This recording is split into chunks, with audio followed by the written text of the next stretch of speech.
Hello, everybody. It's Cody at Cody's Reading Time. Today I'm getting started on the first story in the Green Fairy book, edited by Andrew Lang. And this story is called The Bluebird. If you like my narrations, please subscribe. I upload new stories every single day to my channel, and there will be always something to listen to. All right, let's get started on The Bluebird. Here we go. Once upon a time there lived a king who was immensely rich. He had broad lands and sacks overflowing with gold and silver, but he did not care a bit for all his riches because the queen, his wife, was dead. He shut himself up in a little room and knocked his head against the walls for grief until his courtiers were really afraid that he would hurt himself. So they hung feather beds between the tapestry and the walls, and then he could go on knocking his head as long as it was any consolation to him, without coming to much harm. All his subjects came to see him and said whatever they thought would comfort him. Some were grave, even gloomy with him, and some agreeable, even gay, but not one could make the least impression upon him. Indeed, he hardly seemed to hear what they said. At last came a lady who was wrapped in a black mantle and seemed to be in the deepest grief. She wept and sobbed until even the king's attention was attracted. And when she said that, far from coming to try and diminish his grief, she, who had just lost a good husband, was come to add her tears to his, since she knew that what he must be feeling, the king redoubled his lamentations. Then he told the sorrowful lady long stories about the good qualities of his departed queen, and she in turn recounted all the virtues of her departed husband, and this time passed the time so agreeably that the king quite forgot to thump his head against the feather beds, and the lady did not need to wipe the tears from her great blue eyes as often as before. By degrees, they came to talking about other things in which the king took an interest, and in a wonderfully short time the whole kingdom was astonished by the news that the king was married again to the sorrowful lady. Now the king had one daughter, who was just 15 years old. Her name was Fiordalisa, and she was the prettiest maid and most charming princess imaginable, always gay and merry. The new queen, who also had a daughter, very soon sent for her to come to the palace. Turritella, for that was her name, had been brought up by her godmother, the fairy Mazia, but in spite of all the care bestowed upon her, it was neither beautiful nor gracious. Indeed, when the queen saw how ill-tempered and ugly she appeared besides Fiordalisa, she was in despair, and did everything in her power to turn the king against his own daughter, in the hope that he might take a fancy to Turritella. One day, the king said that it was time for Fiordalisa and Turritella were married, so he would give them one to the first suitable prince who came to visit his court. The queen answered, "My daughter certainly ought to be the first to be married. She is older than yours and 1,000 times more charming." The king, who hated disputes, said, "Very well, it is no affair of mine. Settle it your own way." Very soon after came the news that King Charming, who was the most handsome and magnificent prince in all the country round, was on his way to visit the king. As soon as the queen heard this, she set out all her jewelers, tailors, weavers, and embroiderers to work upon splendid dresses and ornaments for Turritella. But she told the king that Fiordalisa had no need of anything new, and the night before the king was to arrive, she bribed her waiting women to steal away all the princess's own dresses and jewels, so that when the day came, and Fiordalisa wished to adorn herself as became her high rank, not even a ribbon could she find. However, As she easily guessed who had played her such a trick, she made no complaint, but sent to the merchants for some rich stuffs. But they said that the queen had expressly forbidden them to supply her with any, and they dared not disobey. So the princess had nothing left to put on but the little white frock she had been wearing the day before, and dressed in that, she went down when the time of the king's arrival came, and sat in a corner hoping to escape notice. The queen received her guest with great ceremony, and presented him to her daughter, who was gorgeously attired, but so much splendor only made her ugliness more noticeable, and the king, after one glance at her, looked the other way. The queen, however, only thought that he was bashful, and took pains to keep Turritella in full view. King Charming then asked if there was not another princess called Fiordalisa. "Yes," said Turritella, pointing with her finger. "There she is, trying to keep out of sight because she's not smart." At this, Fiordalisa blushed, and looking so shy and so lovely that the king was fairly astonished, he rose and, bowing low before her, said, "Madam, your incomparable beauty needs no adornment." "Sire," answered the princess, "I assure you that I am not in the habit of wearing dresses as crumpled and untidy as this one, so I should have been better pleased if you had not seen me at all." "Impossible," cried King Charming. "Wherever such a marvelously beautiful princess appears, I can look at nothing else." Here the queen broke in, saying sharply, "I assure you, sire, that Fiordalisa is vain enough already. Pray make her no more flattering speeches."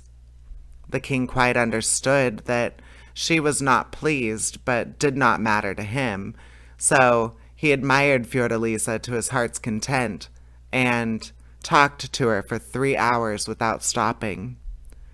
The queen was in despair, and so was Turritella, when they saw how much the king preferred Fiordalisa. They complained bitterly to the king, and begged and teased him until at last consented to have the princess shut up somewhere out of sight while King Charming his visit lasted. So that night, as she was in her room, when she went to her room, she was seized by 4 masked figures and carried up to the topmost room of a high tower, where they left her in the deepest dejection. They easily guessed that she was to be kept out of sight for fear the king should fall in love with her.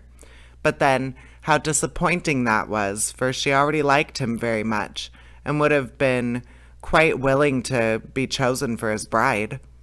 As King Charming did not know what had happened to the princess, he looked forward impatiently to meeting her again, and he tried to talk about her with the courtiers who were placed in attendance on him. But by the queen's orders, they would not say anything good of her, but declared that she was vain, capricious, and bad-tempered, and she tormented her waiting maids, and that, in spite of all the money that the king gave her, she was so mean that she preferred to go out about dressed like a poor shepherdess rather than spend any of it. All these things vexed the king very much, and he was silent. "It is true," thought he, that she was very poorly dressed, but then she was so ashamed that it proves that she was not accustomed to be so. I cannot believe that, with the lovely face, she can be so as ill-tempered and contemptible as they say. No, no, the queen must be jealous of her for the sake of that ugly daughter of hers, and so these evil reports are spread." The courtiers could not help seeing that what they had told the king did not please him, and one of them cunningly began to praise Fiordalisa when he could talk to the king without being heard by the others. King Charming thereupon became so cheerful and interested in all he said that it was easy to guess how much he admired the princess. So when the king sent for the courtiers and questioned them about all they had found out, their report confirmed her worst fears. As to the poor Princess Fiordalisa, she cried all night without stopping. It would have been quite bad enough to be shut up in the gloomy tower before I had ever seen King Charming, she said, but now when he is here, and they are all enjoying themselves with him, it is too unkind. The next day the queen sent King Charming splendid presents of jewels and rich stuffs, and among other things an ornament made expressly in honor of the approaching wedding. It was a heart cut out of one huge ruby, and was surrounded by several diamond arrows, and pierced by one. A golden true lover's knot above the heart bore the motto, "But one can wound me," and the whole jewel was hung upon a chain of immense pearls.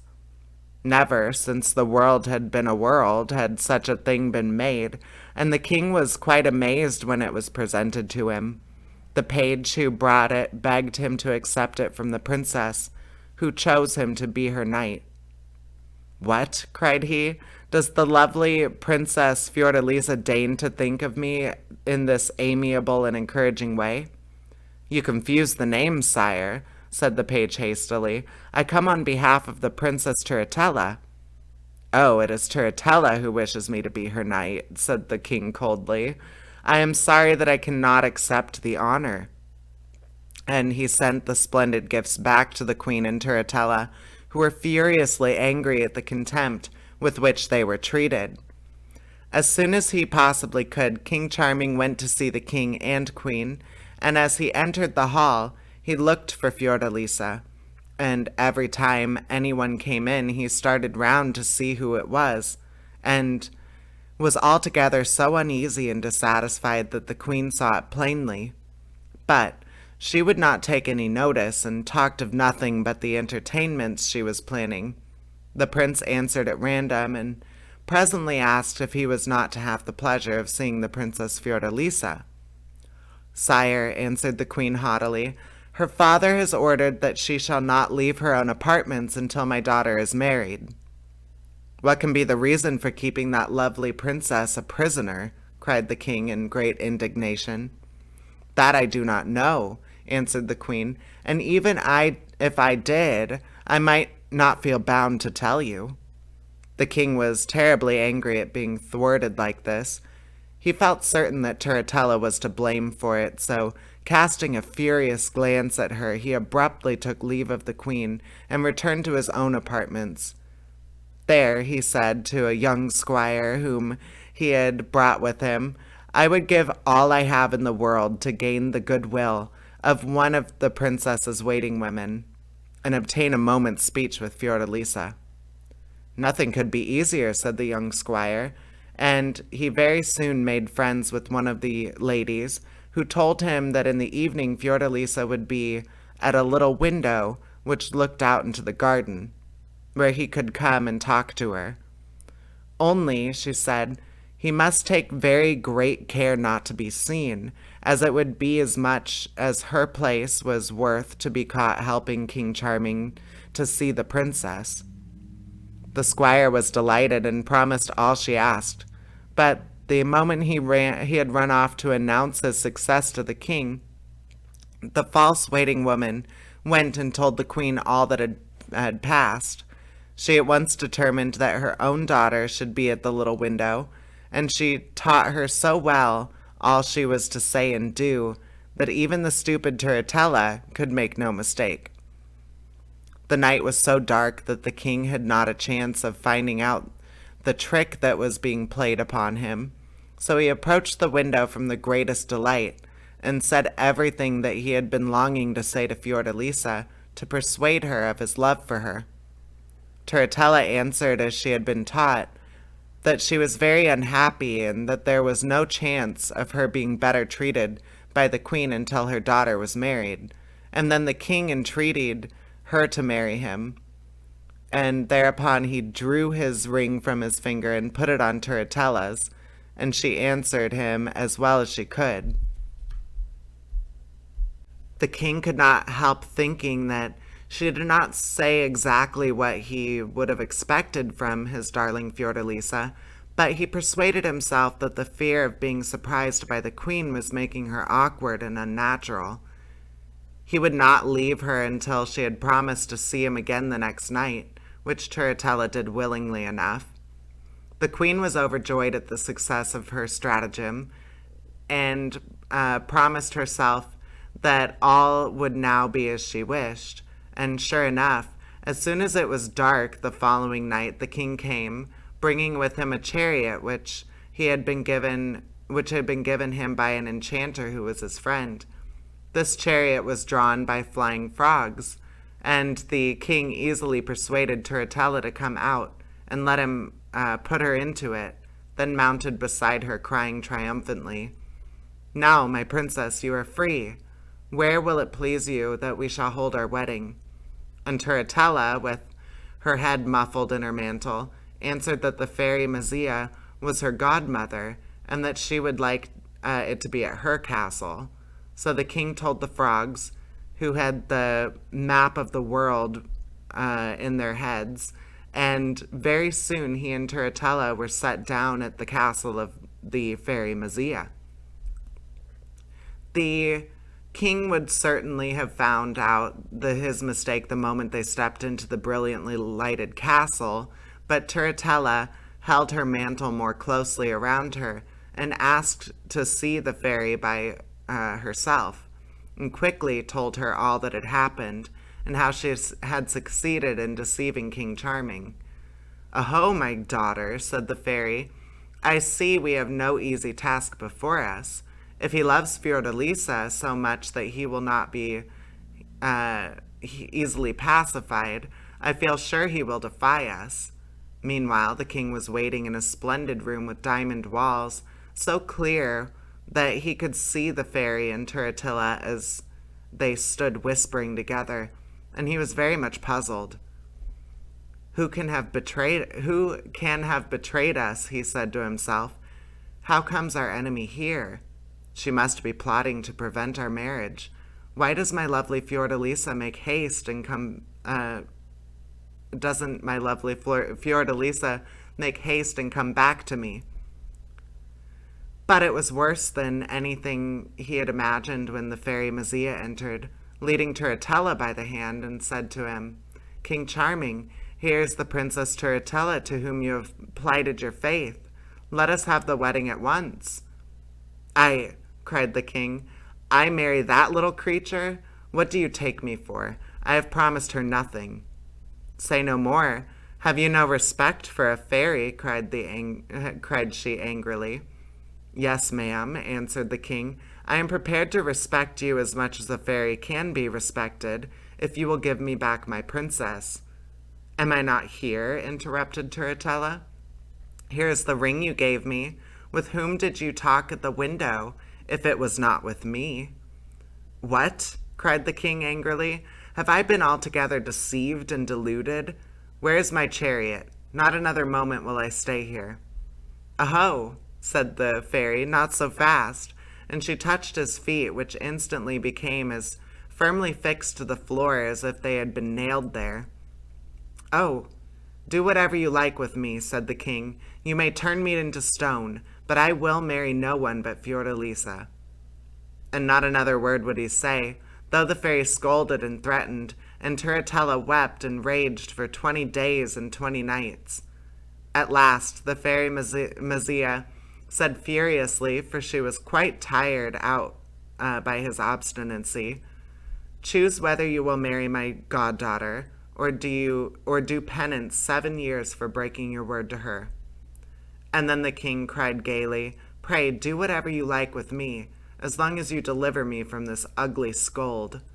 "Scold?" cried Turritella angrily. "Who are you, I should like to know, that you dare to call me a scold?" "A miserable king who wishes his word and goes about in a chariot drawn by croaking frogs out of a marsh." "Let us have no more of these insults," cried the fairy. "Fly from the window, ungrateful king, and for 7 years be a bluebird." As she spoke, the king's face altered. His arms turned into wings, his feet to little crooked black claws. In a moment, he had a slender body like a bird, covered with shining blue feathers. His beak was like ivory, His eyes were bright as stars, and a crown of white feathers adorned his head. As soon as the transformation was completed, the king uttered a dolorous cry and fled through the open window, pursued by the mocking laughter of Turritella and the fairy Mazia. He flew on till he reached the thickest part of the wood, and there, perched upon a cypress tree, he bewailed his miserable fate. Alas, in 7 years who knows what may happen to my darling Fiordalisa, he said. Her cruel stepmother may have married her to someone else before I am myself again, and then what good will life be to me? In the meantime, the fairy Mazia had sent Turritella back to the queen, who was all anxiety to know how the wedding had gone off. But when her daughter arrived and told her all that had happened, she was terribly angry, and of course all her wrath fell upon Fiordalisa. She shall have cause to repent that the king admires her, said the queen, nodding her head meaningly. And then she and Turritella went up to the little room in the tower where the princess was imprisoned. Fiordalisa was immensely surprised to see that Turritella was wearing a royal mantle and a diamond crown, and her heart sank when the queen said, "My daughter has come to show you some of her wedding presents, for she is King Charming's bride, and they are the happiest pair in the world. He loves her to distraction." All this time Turritella was spreading out lace and jewels and rich brocades and ribbons before Fiordalisa's unwilling eyes, and taking good care to display King Charming's ring, which she wore upon her thumb. The princess recognized it as soon as her eyes fell upon it, and after that she could no longer doubt that he had indeed married Turritella. In despair she cried, "Take away these miserable gods. What pleasure has a wretched captive in the sight of them?" And then she fell insensible upon the floor, and the queen laughed maliciously and went away with Turritella, leaving her there without comfort or aid. That night the queen said to the king that his daughter was so infatuated with King Charming, in spite of his never having shown her any preference, that it was just as well she should stay in the tower until she came to her senses, to which he answered that it was her affair, and she could give what orders she pleased about the princess. When the unhappy Fiordalisa recovered and remembered all she had just heard, she began to cry bitterly, believing that King Charming was lost to her forever, and all night long she sat at her open window sighing and lamenting. But when it was dawn, she crept away into the darkest corner of her little room and sat there, too unhappy to care about anything. As soon as night came again, she once more leaned out into the darkness and bewailed her miserable lot. Now it happened that King Charming, or rather the Bluebird, had been flying around the palace in the hope of seeing his beloved princess, but had not dared to go too near the windows for fear of being seen and recognized by Turritella. When night fell, he had not succeeded in discovering where Fiordalisa was imprisoned, and weary and sad, he perched upon a branch of a tall fir tree which grew close to the window, and began to sing himself to sleep. But soon the sound of a soft voice lamenting attracted his attention, and listening intently he heard it say, "Ah, cruel queen, what have I done to be imprisoned like this? And was I not unhappy enough before that you must needs come and taunt me with the happiness of your daughter, in how she is enjoying now being King Charming's bride?" The Bluebird, greatly surprised, waited impatiently for the dawn, and the moment it was light flew off to see who it could have been who spoke thus, but he found the window shut and could see no one. The next night, however, he was on the watch, and by the clear moonlight he saw that the sorrowful lady at the window was Fiordalisa herself. "My princess, have I found you at last?" he said, alighting close to her. "Who is speaking to me?" cried the princess in great surprise. Only a moment since you mentioned my name, and now you do not know me, Fiordalisa, said he sadly. But no wonder, since I am nothing but a bluebird, and must remain one for 7 years. What? Little bluebird? Are you really the powerful King Charming? Said the princess, caressing him. It is too true, he answered. For being faithful to you I am thus punished. But believe me, if it were for twice as long, I would bear it joyfully, rather than give you up. Oh, what are you telling me? Cried the princess. Has not your bride Turritella just visited me wearing the royal mantle and the diamond crown you gave her? I cannot be mistaken, for I saw your ring upon her thumb. Then the bluebird was furiously angry and told the princess all that had happened, how he had been deceived into carrying off Turritella, and how for refusing to marry her the fairy Mazia had condemned him to be a bluebird for 7 years. The princess was very happy when she heard how faithful her lover was, and would never have tired of hearing his loving speeches and explanations. But too soon the sun rose, and they had to part lest the bluebird should be discovered. After promising to come back again to the princess's window as soon as it was dark, he flew away and hid himself in a little hole in a fir tree, while Fiordalisa remained devoured by anxiety lest she should be caught in a trap or eaten up by an eagle. But the bluebird did not long stay in his hiding place. He flew away and away until he came to his own palace and got into the palace through a broken window. And there he found the cabinet where his jewels were kept, and chose out a splendid diamond ring as a present for the princess. By the time he got back, Fiordalisa was sitting waiting for him by the open window, and when he gave her the ring, she scolded him gently for having run such a risk to get it for her. Promise me that you will wear it always, said the bluebird. And the princess promised on condition that he should come to her and see her in the day as well as by night. They talked all night, and the next morning the bluebird flew off to his kingdom and crept into his palace through the broken window and chose from his treasures 2 bracelets, each cut out of a single emerald. Then he presented them to the princess. She shook her head at him and said reproachfully, "Do you think I love you so little that I need all these gifts to remind me of you?" And he answered, "No, my princess, but I love you so much that I feel I cannot express it, try as I may.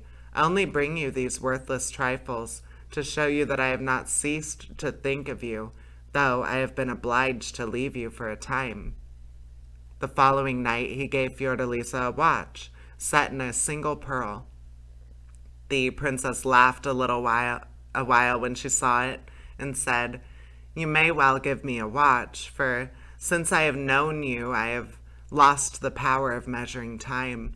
The hours you spend with me pass like minutes, and the hours that I drag through without you seem years to me." "Ah, princess, they cannot seem so long as to you as they do to me," he answered. Day by day, he brought her more beautiful things, diamonds and rubies and opals, and at night she decked herself with them to please him, but by day she hid them in the straw mattress. When the sun shone, the bluebird, hidden in the tall fir tree, sang to her sweetly that all the passerby wondered and said that the wood was inhabited by a spirit. And so 2 years slipped away, and still the princess was a prisoner, and Turritella was not married. The queen had offered her hand to all of the neighboring princes, but they always answered that they would marry Fiordalisa with pleasure, but not Turritella on any account. This displeased the queen terribly. "Fiordalisa must be in a league with them to annoy me," she said. "Let us go and accuse her of it." So she and Turritella went up to the tower. Now it happened that it was nearly midnight, and Fiordalisa, all decked with jewels, was sitting at the window waiting for the bluebird. And as the queen paused outside the door to listen, she heard the princess and her lover singing together a little song he had just taught her. They sound melancholy, perhaps, but the two voices sang them gaily enough, and the queen burst open the door, crying, "Ah, my Turritella, there's some treachery going on here." As soon as she saw her, Fiordalisa, with great presence of mind, hastily shut her little window, that the bluebird might have time to escape, and then turned to meet the queen, who overwhelmed her with a torrent of reproaches. "Your intrigues are discovered, madam," she said furiously, "and you need not hope that your high rank will save you from your punishment that you deserve." "And with whom do you accuse me of intriguing, madam?" said the princess. "Have I not been your prisoner these 2 years?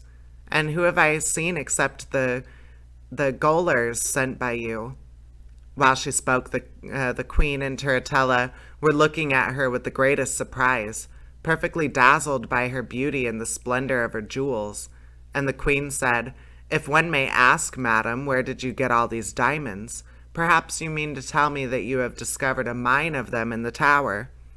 "I certainly did find them here," said the princess. "And pray," said the queen, her wrath increasing every moment, "for whose admiration are you decked out like this, since I have often seen you not half as fine on the most important occasions at court?" "For my own," answered Fiordalisa. "You must admit that I have had plenty of time on my hands, so you cannot be surprised at my spending some of it making myself smart." "That's all very fine," said the queen suspiciously. "I think I will look about and see for myself." So she and Turritella began to search every corner of the little room, and when they came to the straw mattress, out fell such a quantity of pearls, diamonds, rubies, opals, emeralds, and sapphires that they were amazed and could not tell what to think. But the queen resolved to hide somewhere a packet of false letters to prove that the princess had been conspiring with the king's enemies, and she chose the chimney as a good place. Fortunately for Fiordalisa, this was exactly where the bluebird had perched himself to keep an eye upon her proceedings, and tried to avert danger from his beloved princess, and now he cried, "Beware, Fiordalisa, your false enemy is plotting against you." The strange voice so frightened the queen that she took the letters and went away hastily with Turritella, and they held a council to try and devise some means of finding out what fairy or enchanter was favoring the princess. At last, they sent one of the queen's maids to wait upon Fiordalisa, and told her to pretend to be quite stupid, and to see and hear nothing, while she was really to watch the princess day and night, and keep the queen informed of all her doings. Poor Fiordalisa, who guessed she was sent as a spy, was in despair, and cried bitterly that she dared not see her dear bluebird for fears that some evil might happen to him if he were discovered. The days were long and the nights were so dull, but for a whole month she never went near her little window lest he should fly to her as he used to do. However, at last the spy, who had never taken eyes off the princess day or night, was so overcome with weariness that she fell into a deep sleep, and as soon as the princess saw that, she flew to the window and cried softly, "Bluebird, blue as the sky, fly to me now, there's nobody by." And the bluebird, who had never ceased to flutter round within sight and hearing of her prison, came in an instant. They had so much to say, and were so overjoyed to meet once more, that it scarcely seemed to them 5 minutes before the sun rose and the bluebird had to fly away. But the next night the spy slept as soundly as before, so that the bluebird came, and he and the princess began to think that they were perfectly safe, and to make all sorts of plans for being happy as they were before the queen's visit. But alas, the third night the spy was not quite so sleepy, and when the princess opened her window and cried as usual, "Bluebird, blue as the sky, fly to me now, there's nobody by," she was quite wide awake in a moment, though she was sly enough to keep her eyes shut at first. But presently she heard voices and peeping cautiously, she saw by the moonlight the most lovely bluebird in the world, who was talking to the princess while she stroked and caressed it fondly. The spy did not lose a single word of the conversation, and as soon as the day dawned, and the bluebird had to reluctantly say goodbye to the princess, she rushed off to the queen and told her all that she had seen and heard. Then the queen sent for Turritella, and they talked it over, and very soon came to the conclusion that this bluebird was none other than King Charming himself. "Ah, that insolent princess," cried the queen, "to think that when we supposed her to be so miserable, she was all the while as happy as possible with that false king. But I know how we can avenge ourselves." So the spy was ordered to go back and pretend to sleep as soundly as ever, and indeed, she went to bed earlier than usual and snored as naturally as possible. And the poor princess ran to the window and cried, "Bluebird, blue as the sky, fly to me now, there's nobody by." But no bird came.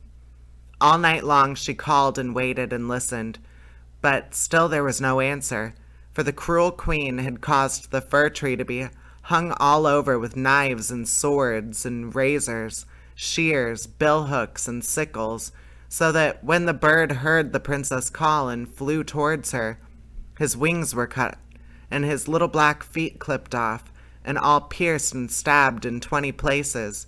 He fell back bleeding into his hiding place in the tree, and lay there groaning and despairing, for he thought the princess must have been persuaded to betray him, to regain her liberty. "Ah, Fiordalisa, can you indeed be so lovely and so faithless?" he answered. "Then I may as well die at once." And he turned over on his side and began to die. But it happened that his friend, the enchanter, had been very much alarmed at seeing the frog chariot come back to him without King Charming, and had been round the world 8 times seeking him, but without success. At the very moment when the king gave himself up to despair, he was passing through the wood for the 8th time, and called, as he had done all over the world, "Charming, King Charming, are you here?" The king at once recognized his friend's voice and answered very faintly, "I am here." The enchanter looked all around him but could not see anything, and then the king said, "I am a bluebird."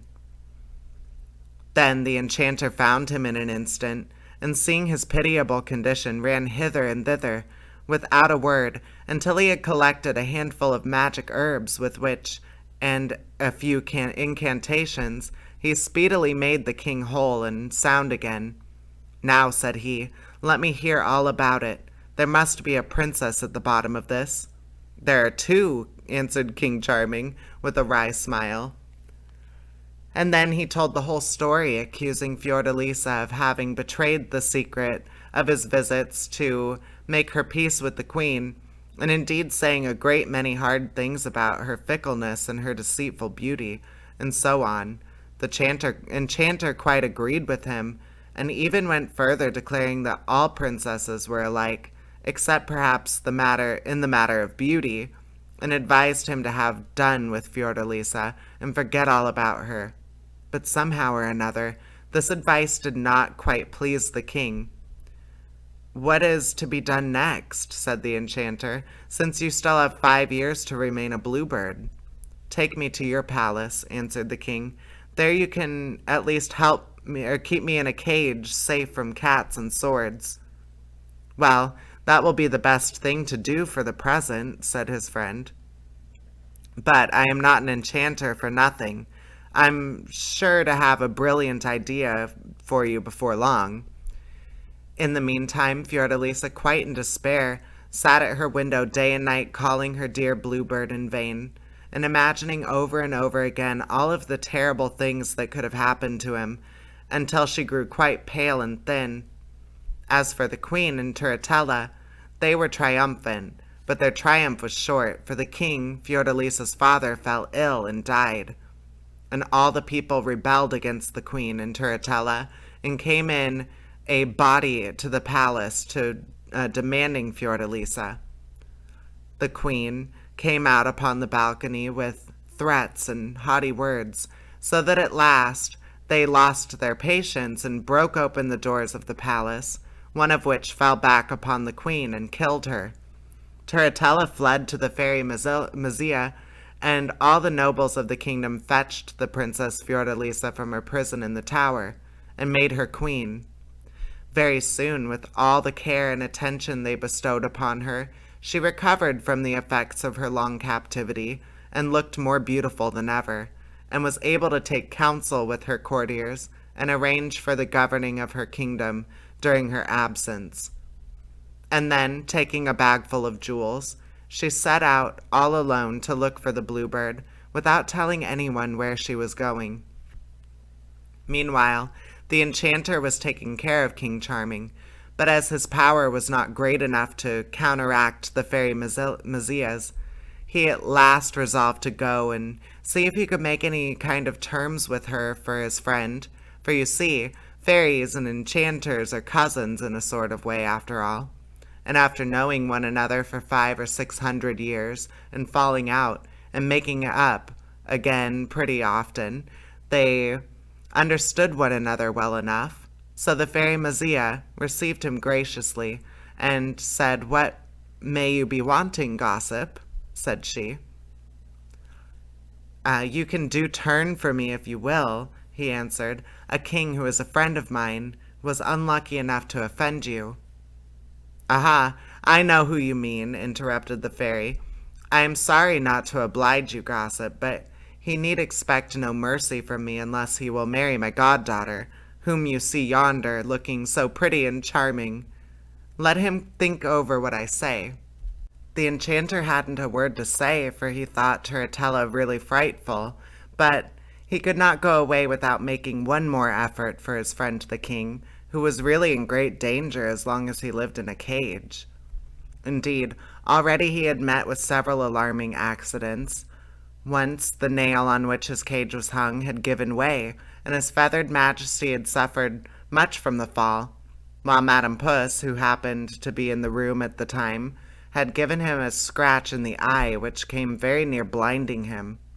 Another time, they had forgotten to give him any water to drink, so that he was nearly dead with thirst. And the worst thing of all was that he was in danger of losing his kingdom, for he had been absent so long that all his subjects believed him to be dead.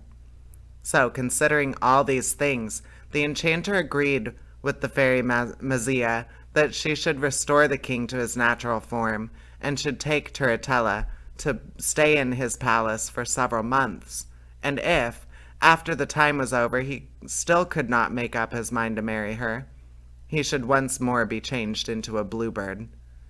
Then the fairy dressed Turritella in a magnificent gold and silver robe, and they mounted together upon a flying dragon, and very soon reached King Charming's palace, where he, too, had just been brought by his faithful friend the enchanter. 3 strokes of the fairy's wand restored his natural form, and he was as handsome and delightful as ever, but he considered that he paid dearly for his restoration when he caught sight of Turritella, and the mere idea of marrying her made him shudder. Meanwhile, Queen Fiordalisa, disguised as a poor peasant girl, wearing a great straw hat that concealed her face, and carrying an old sack over her shoulder, had set out upon her weary journey, and had traveled far, sometimes by sea and sometimes by land, sometimes on foot and sometimes on horseback, but not knowing which way to go. She feared all the time that every step she took was leading her farther from her lover. One day, as she sat, quite tired and sad on the bank of a little brook, cooling her white feet in the clear running water, and combing her long hair that glittered like gold in the sunshine, a little bent old woman passed by, leaning on a stick. She stopped and said to Fiordalisa, What, my pretty child, are you all alone?" "Indeed, good mother, I am too sad to care for company," she answered, with the tears ran down her cheeks. "Don't cry," said the old woman, "but tell me truly what is the matter. Perhaps I can help you." The queen told her willingly all that had happened, and how she was seeking the bluebird. Thereupon the old woman suddenly stood upright, and grew tall and young and beautiful, and said with a smile to the astonished Fiordalisa, "Lovely queen, The king whom you seek is no longer a bird. My sister Mazia has given his own form back to him, and he is in his own kingdom. Do not be afraid. You will reach him and will prosper. Take these 4 eggs. If you break one when you are in any great difficulty, you will find aid." So saying, she disappeared, and Fiordalisa, feeling much encouraged, put the eggs into her bag and turned her steps toward Charming's kingdom. After walking on and on for 8 days and 8 nights, she came at last to the tremendously high hill of polished ivory, so steep that it was impossible to get a foothold upon. Fiordalisa tried 1,000 times and scrambled and slipped, but always in the end found herself exactly where she started from. At last, she sat down at the foot of it in despair, and then suddenly bethought herself of the eggs. Breaking one quickly, she found in it some little gold hooks, and with these fastened to her feet and hands, she mounted the ivory hill without further trouble, for the little hooks saved her from slipping. As soon as she reached the top, a new difficulty presented itself, for all the other side, and indeed the whole valley, was one polished mirror, in which thousands and thousands of people were admiring their reflections. For this was a magic mirror, in which people saw themselves just as they wished to appear, and pilgrims came to it from the 4 corners of the world, but nobody had ever been able to reach the top of the hill, and when they saw Fiordalisa standing there, they raised a terrible outcry, declaring that if she set foot upon their glass, it would break into pieces.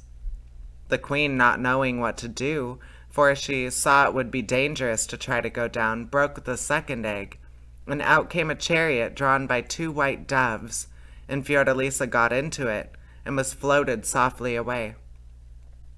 After a night and a day, the doves alighted outside the gates of King Charming's kingdom.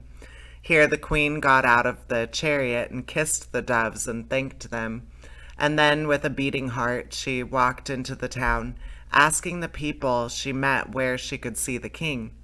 But they only laughed at her, crying, "See the king? And pray, why do you want to see the king, my little kitchen maid? You had better go and wash your face first. Your eyes are not clear enough to see him." For the queen had disguised herself and pulled her hair down about her eyes, that no one might know her. As they would not tell her, she went on farther, and presently asked again, and this time the people answered that tomorrow she might see the king driving through the streets with Princess Turritella, as it was said that at last he was consented to marry her. This was indeed terrible news for Fiordalisa. Had she come all this weary way, only to find Turritella had succeeded in making King Charming forget her? She was too tired and miserable to walk another step, so she sat down in a doorway and cried bitterly all night long. As soon as it was light, she hastened to the palace, and after being sent away 50 times by the guards, she got in at last, and saw the throne set in the great hall for the king and queen Turritella, who was already looking upon as queen. Fiordalisa hid herself behind a marble pillar, and very soon saw Turritella make an appearance, richly dressed, but as ugly as ever, and with her came the king, more handsome and splendid even than Fiordalisa had remembered him. When Turritella had seated herself upon the throne, the queen approached her. "Who are you, and how dare you come near my high mightiness upon my golden throne?" said Turritella, frowning fiercely at her. "They call me the little kitchen maid," she replied, "and I come to offer some precious things for sale." And with that she searched in her old sack, and drew out the emerald bracelets King Charming had given her. "Ho, ho!" said Turritella, "those are pretty bits of glass. I suppose you would like 5 silver pieces for them?" "Show them to someone who understands such things, madam," answered the queen. "After that we can decide upon the price." Turritella, who really loved King Charming as much as she could love anybody, and was always delighted to get a chance of talking to him, now showed him the bracelets, asking how much he considered them worth. As soon as he saw them, he remembered those he had given to Fiordalisa, and turned very pale and sighed deeply, and fell into such sad thought that he quite forgot to answer her. Presently she asked him again, and then he said, with a great effort, "I believe these bracelets are worth as much as my kingdom. I thought there was only one such pair in the world, but here, it seems, is another." Then Turritella went back to the queen and asked her what was the lowest price she was willing to take for them. "More than you would find it easy to pay, madam," answered she, "but if you will manage for me to sleep one night in the Chamber of Echoes, I will give you the emeralds." "By all means, my little kitchen maid," said Turritella, highly delighted. The king did not try to find out where the bracelets had come from, not because he did not want to know, but because the only way would have been to ask Turritella, and he disliked her so much that he never spoke to her if he could possibly avoid it. It was he who had told Fiordalisa about the Chamber of Echoes when he was a bluebird. It was a little room below the king's own bedchamber, and was so ingeniously built that the softest whisper in it was plainly heard in the king's room. Fiordalisa wanted to reproach him for his faithlessness, and could not imagine a better way to do this. So when, by Turritella's orders, she was left there, she began to weep and lament and never ceased until daybreak. The king's pages told Turritella, when she asked them, what a sobbing and sighing they had heard, and she asked Fiordalisa what it was all about. The queen answered that she often dreamed and talked aloud. But by an unlucky chance the king heard nothing of all this, for he took a sleeping draught every night before he lay down, and did not wake up until the sun was high. The queen passed the day in great disquietude. "If he did hear me," she said, "could he remain so cruelly indifferent? But if he did not hear me, what can I do to get another chance? I have plenty of jewels, it is true, but nothing remarkable enough to catch Turritella's fancies." Just then she thought of the eggs and broke one, out of which came a little carriage of polished steel ornamented with gold, drawn by 6 green mice. The coachman was a rose-colored rat, with the postilion a gray one, and the carriage was occupied by the tiniest and most charming figures, who could dance and do wonderful tricks. Fiordalisa clapped her hands and danced for joy when she saw this triumph of magic art, and as soon as it was evening, went to a shady garden path down which she knew Turritella would pass, and then she made the mice gallop, and the tiny people show off their tricks, and surely enough Turritella came, and the moment she saw it all cried, little kitchen maid, what will you take for your mouse carriage?" And the queen answered, "Let me sleep once more in the Chamber of Echoes." "I won't refuse your request, poor creature," said Turritella condescendingly. And then she turned to her ladies and whispered, "The silly creature does not know how to profit by her chances, so much the better for me." Then night came. Fiordalisa said all of the loving words she could think of, but alas, with no better success than before, for the king slept heavily after his draught. One of the pages said, "This peasant girl must be crazy," but another answered, "Yet what she says sounds very sad and touching." As for Fiordalisa, she thought the king must have a very hard heart if he could hear how she grieved and yet pay her no attention. She had but one more chance, and on breaking the last egg, she found to her great delight that it contained a more marvelous thing than ever. It was a pie made of 6 birds, cooked to perfection, and yet they were all alive and singing and talking, and they answered questions and told fortunes in the most amusing way. Taking this treasure, Fiordalisa once more set herself to wait in the great hall through which Turritella was sure to pass, and as she sat there, one of the king's pages came by and said to her, "Well, little kitchen maid, It is a good thing that the king always takes a sleeping draught, for if not, he would be kept awake all night by your sighing and lamenting." Then Fiordalisa knew why the king had not heeded her, and taking a handful of pearls and diamonds out of her sack, she said, "If you can promise me that tonight the king shall not have his sleeping draught, I will give you all these jewels." "Oh, I promise that willingly," said the page. At this moment Turritella appeared, and at the first sight of the savory pie with the birds all singing and chattering, she cried, "This is an admirable pie, little kitchen maid. Pray, what will you take for it?" "The usual price," she answered, "to sleep once more in the Chamber of Echoes."